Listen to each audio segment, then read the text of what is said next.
Hi there, I'm Kate McClellan, and I've been a professional wedding planner for over 20 years now.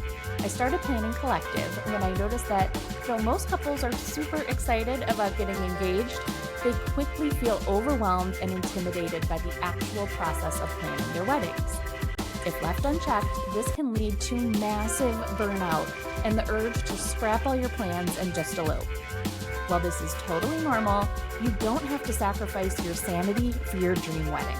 In the Wedding Planning Collective podcast, I'm going to share the processes, tips, and tools that all engaged couples like you need to feel confident, supported, and excited about your wedding plans again. Let's get started. Hi there, I'm Kate McClellan, and I've been a professional wedding planner for over 20 years now. I started Planning Collective when I noticed that though most couples are super excited about getting engaged, they quickly feel overwhelmed and intimidated by the actual process of planning their weddings. If left unchecked, this can lead to massive burnout and the urge to scrap all your plans and just elope. While this is totally normal, you don't have to sacrifice your sanity for your dream wedding. In the Wedding Planning Collective podcast, I'm going to share the processes, tips, and tools that all engaged couples like you need to feel confident, supported, and excited about your wedding plans again. Let's get started. Hey guys, Kate here. Welcome back to another episode of the Wedding Planning Collective podcast. Today's episode is inspired by one of the free guides that I put together a while ago. It's called Expensive Wedding Planning Mistakes. You can download it for free over at planningcollective.com/free guides, along with some other resources that I've put together for you. If you've been listening for a while, you know that every episode I really try to focus on saving you time and money when it comes to planning your wedding. If you've listened to past episodes, especially the ones that we've talked about budget, you know that I've talked about having 5 to 10% of your overall budget set aside for a miscellaneous fund. If you're having a wedding at a unique venue, maybe a backyard, you're going to want to have closer to 10% of that set aside for your miscellaneous fund. If you are going to be at a more traditional venue, like a banquet hall or a hotel, you can probably get away with the lower end of 5%. For today's episode, I want to talk about some of the common items that couples will dip into that miscellaneous fund for when it comes to wedding planning. So we're going to talk about the things that often don't make it to a line item in the early stages of planning, but they can add up significantly across the planning process. So again, don't stress if you don't have these things in a line item in your budget yet. But again, make sure that you're keeping it on your radar so that it's not a big surprise as the wedding day gets closer. Number 1, alterations. Now, this might seem like a small budget item, and it could be. It really depends on the style of fabric and dress that you choose. I guess tux or suit could be included in this, but if we're being honest, the dress is usually the most expensive when it comes to alterations. They can be pretty expensive to alter, again, depending on what you need done. You may luck out and not have to have too much of an expense or any alterations expense at all, but most couples will need to budget at least a few $100s in their budget for alterations. Number 2 is taxes and service fees. In particular, I want to make sure you're looking out for this when it comes to your catering and food and beverage costs, as that's going to be the biggest chunk of your budget.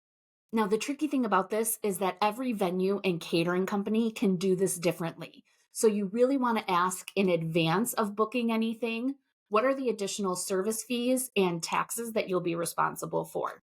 In some catering companies, that is going to account for the gratuity for the staff, but for others, it doesn't include that.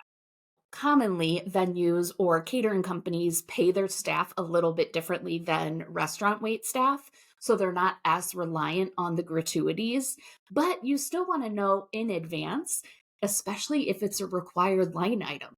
That can be 24 to 30% in addition to what you thought your minimum was going to be at your venue or company. You may have other vendors that also have taxes or service fees added on to the final bill, depending on what state you're in and what they include within their package. But food and beverage is typically the most expensive category. So again, an unexpected 30% on top of what you were budgeting for can make a huge difference. Number 3, vendor meals. And I'm going to add gratuities in here, but that really was covered in the last one. Vendor meals, depending on how big your team is, can be a pretty big expense, especially if you have a band, or a lot of vendors that you'll need to include in the dinner service. Before you get too worried about this, you are typically only responsible for feeding the vendors that are going to be on site with you through the majority of the day or evening.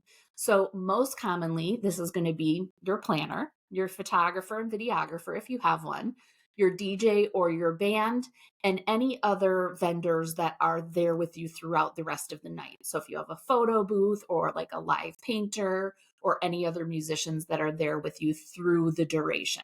I see most commonly it's 4 to 5 vendors, but if you have a band or if you, for whatever reason, have a larger vendor team, it can be a really significant part of your budget that you need to add in for vendor meals. Talk to your venue or caterer because most of them will have certain meals that are set aside for the vendors, depending on where you're at. If you're at a venue, they can often do a basic chicken dish. If you're off site, they may have to do the same dish as the rest of your guests. But either way, you should not be paying for bar, appetizers. It should be a lower cost than what you have for the guests, but it can still be a significant portion of the budget that you may not have accounted for. And one thing I do want to add on to when we're talking about vendor gratuities, there will be a small handful of vendors that have a required gratuity. In my experience, again, those are food or beverage service vendors or hair and makeup and transportation. So make sure that you're taking a look at those vendors in particular to see if you have a required amount and if there is a policy for how you give that to them.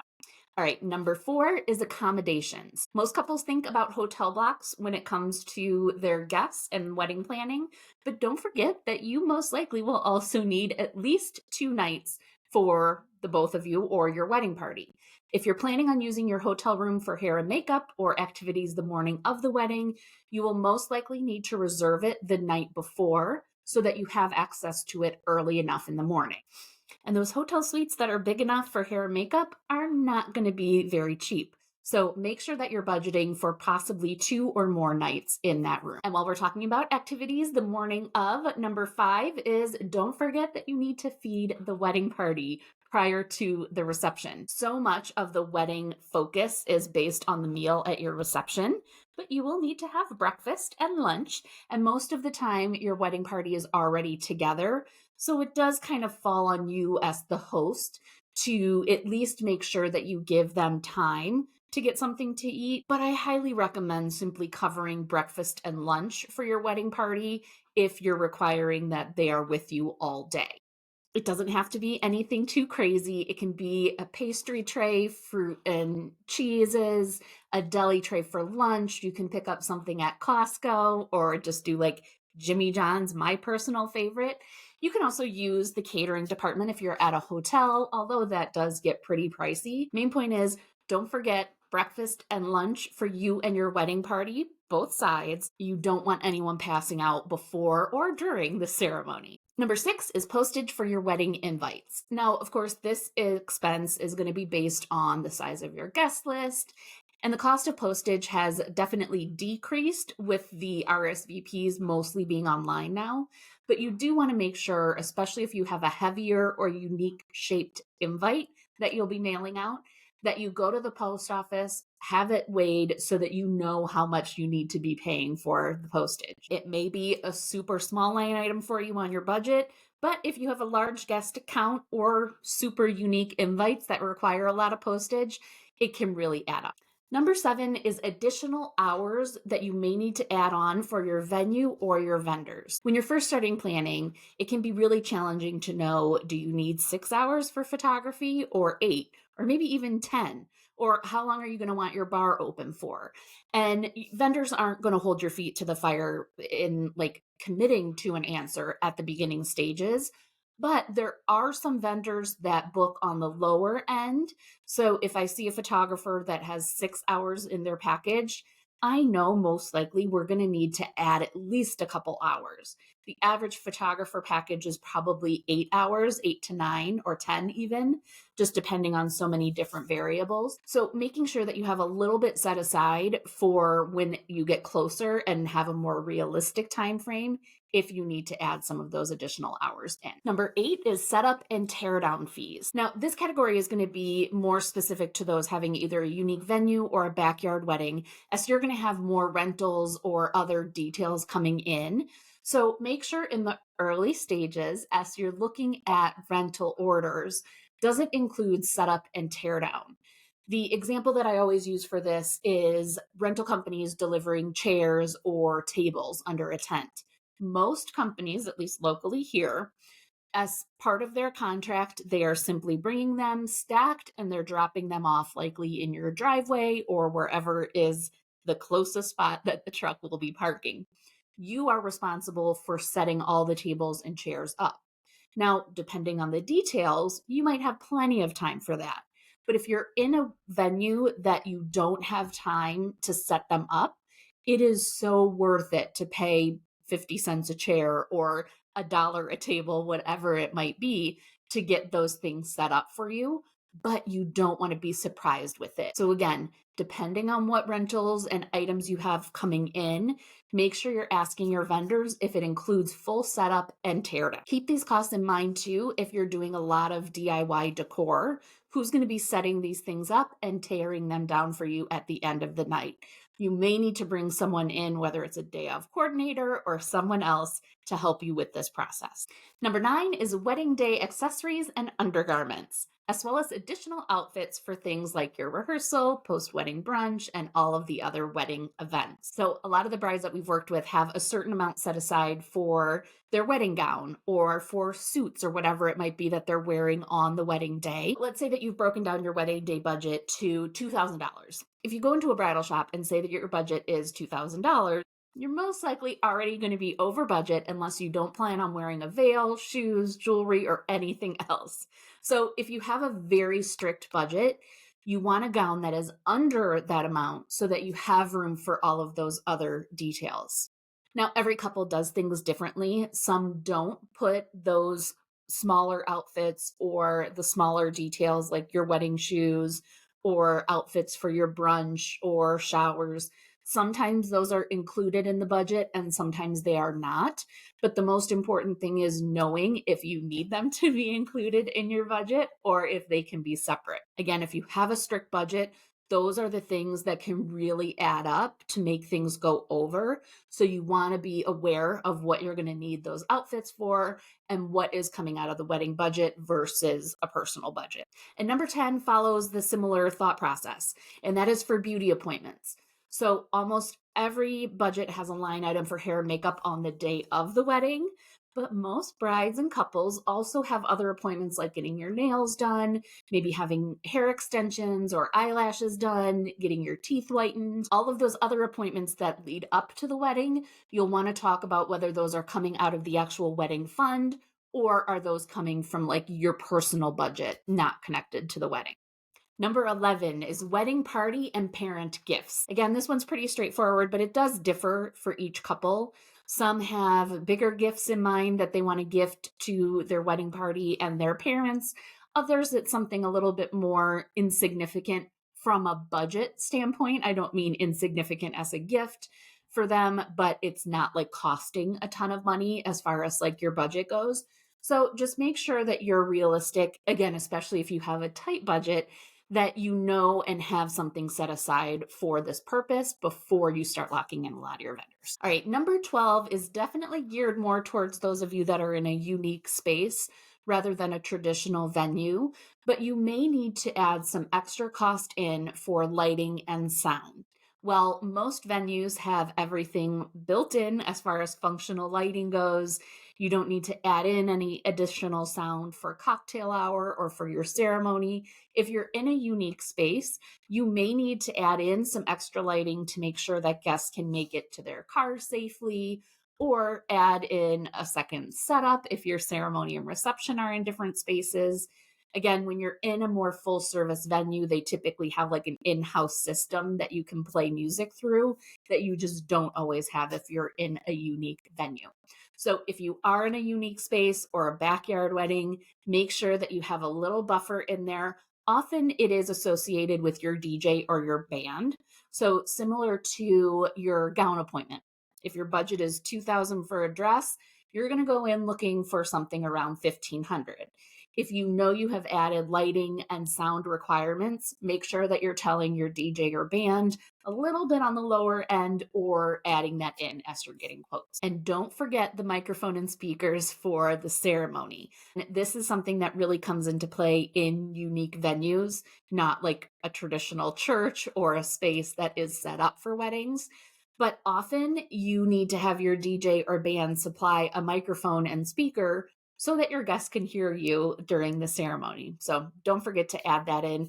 It's not a huge cost, but it could be a couple $100 or even more depending on the logistics of your space.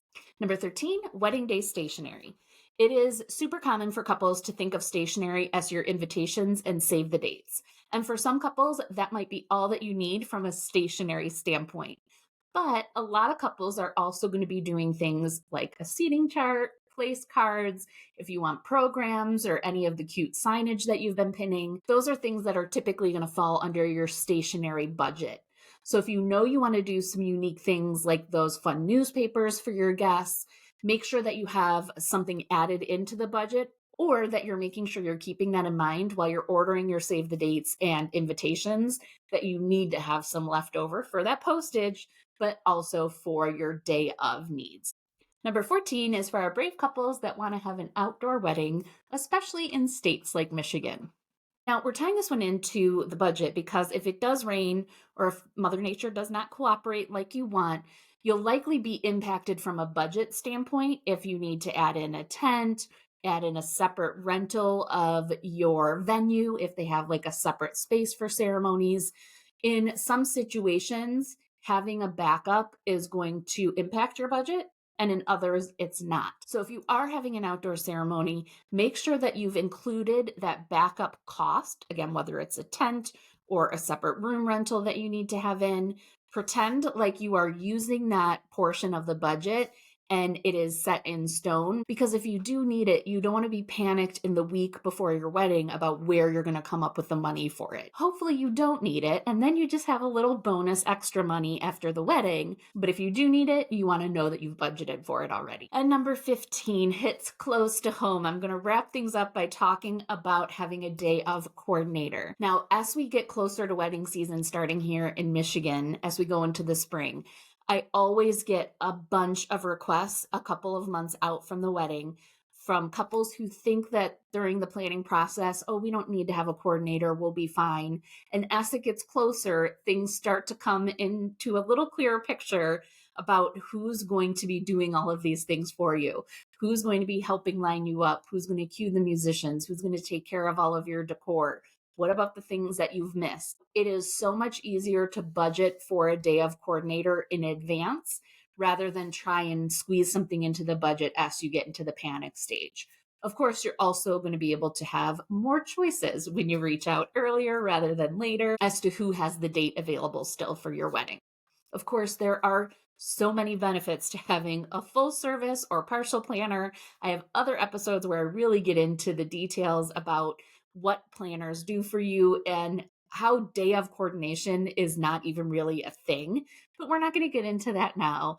I just want to make sure that you have something set aside. Almost every couple can benefit from having a day of coordinator. So make sure that you have something set aside in your budget so that you don't miss out on having that kind of help.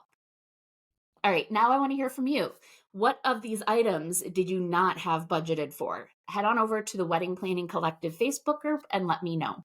And if you found this episode helpful, I would love it if you could take a quick moment to rate and review. It would really help other couples find the wedding planning help that they need. Thank you so much, and I will see you in the next episode.